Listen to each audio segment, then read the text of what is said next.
Hey everybody, this is Larry. This is day 9 of the Leetcode Daily Challenge. Hit the like button, hit the subscribe button, join me in Discord. Let me know what you think about this one. And apparently we already solved it recently-ish. When was that? That wasn't even that long ago. I guess it's like 7-8 months ago. I don't know. I feel like I had a very long thing, so I don't know. Let's take a look at the problem. Maybe I'll do it, maybe I won't. We'll see if I remember it. Today I ran 5 miles, which is the longest since the injury. Still kind of getting my legs back in. I am not in shape. I need to get back in shape. But in any case, let's take a look at today's problem. I just slept the rest of the day and cleaned my apartment, which actually needs quite a bit of cleaning, so it was good. Well, let's take a look at today's problem. We have 3208, alternating groups 2. There's a circle of red and blue tiles. You're given an array of integers, colors, and an index k. If 0 is red, and an alternating group is every k contiguous, return the number of alternating groups. Okay. Yeah, I mean, I kind of remember this one. It's a little bit tricky because of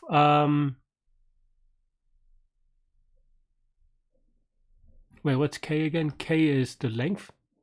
Yeah. It's a little bit tricky because of the circularness.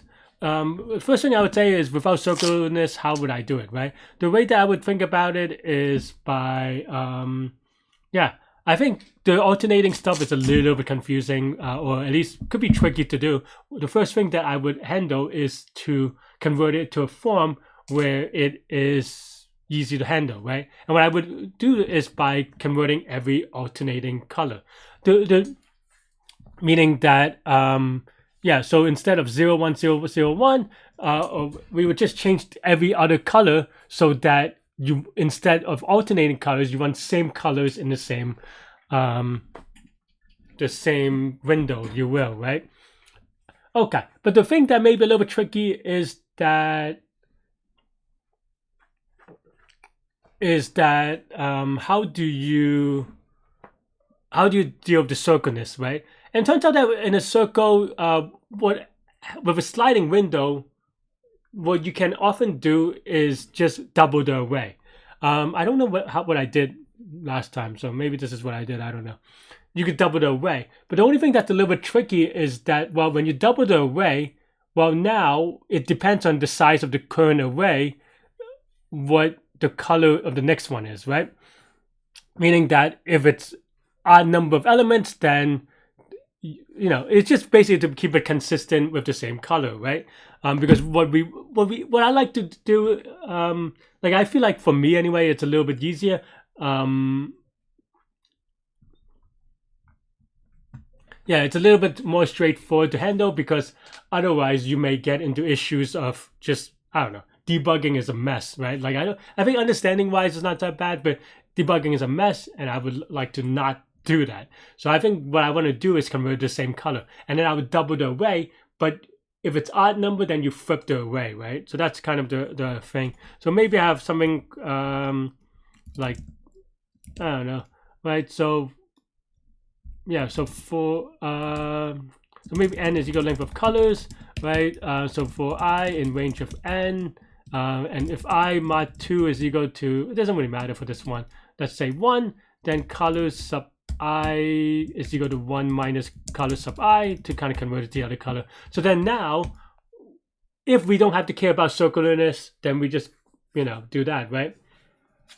But then now what I want to write is something like colors is equal to colors plus colors, so then we double the array. The reason why we double the array is that if you kind of think about the circularness, right? If you have the last element, if say k is equal to 2, right? If your last index or your first index is the last element, then it just wraps around to the first element of your next array, which appears in the beginning. The thing is that with alternating colors, if you have odd parity, if you have odd number of elements, then you actually want to flip the second number of elements, right? Because the reason is because you could just kind of reason it out of because it goes odd, even, odd, even, odd, even. So then if then now you kind of think about that, then the first element is actually, you would flip that first element but because yeah. So you want to flip that first element,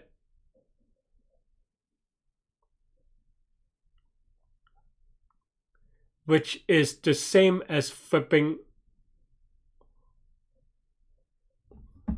Man, I am getting confused. No, maybe I'm wrong in this one. Yeah, so maybe I could just do this, honestly. Right? And then we just flip the first element. Okay. Yeah, and then that's basically the idea, right? Okay. I think that's actually fine. Except for that we want n to be still the original n. But here we do 2 times n then. Because that matters in terms of getting the k, because we don't want to wrap around twice. And then now we just go, okay, well we do a sliding window, right? So right is in range of n, and we've been sliding windows the entire time. Actually, it's n plus k, right?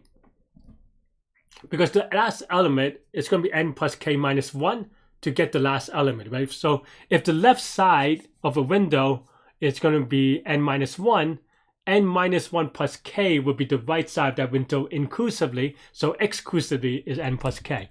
Okay, right? So then now we have something like, we have the colors inside the window, right? So we have a best is equal to, I don't know, n or something? Yeah. Oh, number of alternating groups? Oh, I think I've miscomputed, but okay. Fine, right? Yeah. So then now we do count 0, 0, and for the count, and then maybe color inside is equal to 0, right? Meaning everything inside is the same, let's just call it zeros inside. Maybe that's easier. 0 inside, right? So yeah, as one of the colors. And then now we go, okay, if color sub right is equal to 0, then 0 inside is equal to increment by 1. If, well, right, what is the left side of, right? Left side is going to be minus k plus 1. No, minus k is the one that fell off, right? So if this is greater than 0, then we check the right side, right? If this is also 0, then 0 inside, then one of them fell off, so that's why you get negative 1, right? And then now, if the window is big enough, and the window is big enough if right minus if left is greater than equal to 0, right? Then we can do a check. And maybe I could, so left is equal to right minus k, right, plus 1, right, inclusive. So these are the one that fell off. So this is actually left minus 1, and this is left minus 1, right? Okay, if the left side is within bounds, then we can say, we now count if 0 inside is equal to 0, that means that they're all 1s, or 0 inside is equal to k, that means all the k's they're all 1s, or 0, sorry. Then we increment count, and that's it. This one I've been struggling a little bit with, but yeah. We have an extra one, meaning that I probably, am I off by 1 here? Let's see, if k is equal to 1, then then I am off by 1. So the way that I could check with off by 1 is that I usually just try for small numbers. For example, if n is 1 and k is equal to 1, then what happens? Well, then now the right side is going to be index 1, which doesn't make sense. So that's why, yeah. Let's go quick submit. Hopefully no silly wrong answers. And yeah, there you go. Apparently it's too slow, but I don't know. Maybe it's the colors, but colors. I don't really care enough, honestly, so it's fine. Yeah, I guess you could have done it live. It's a little bit slow. What is the n here? I mean, the reason why I didn't look at n is because everything's linear and it's fine. But I guess 10 to the 5th, maybe I'm doing too much here. So that's one way to do it, right? And it seems like I maybe do the same optimization. But another way that you can think about it is, if we don't want to do it this way, we could just do this live. It's just that it's a little bit trickier, right? So the same thing is here, but now maybe I do ye right, which is effective right, is right is equal to right, right? If ye right is greater than or equal to n, then ye right minus right. But we want to change. We want to flip, right? So if right mod 2 is equal to 1, flip is equal to true, right? And then here, and that's it, really, right? So then now we just compare it to here. So yeah, left is equal to. It's a little bit awkward actually, but you could do it with just getting the right indexes. All right, I'm not going to do it because I feel like I'm going to make some mistakes and then it's going to take me a long time to fix. But yeah, I don't know. Maybe I even have it already. Let's see. Did past Larry already do it in a cleaner way? Yeah, I guess so. He just actually did the streak things. Okay, actually, past Larry is smarter than me. I don't know, but today I wanted to do it with sliding windows, and this is the way to do it with sliding windows. You can also re-index stuff and then flipping stuff, and then kind of keep track of that way. But it's a little bit annoying, it seems like, so I don't know how I feel about it. But this is linear time. The way that I did is linear space because I doubled the space. But yeah, thanks for watching. And yeah, stay good, stay healthy, do good mental health. Have a great weekend, everybody. I'll see y'all later and take care. Bye-bye.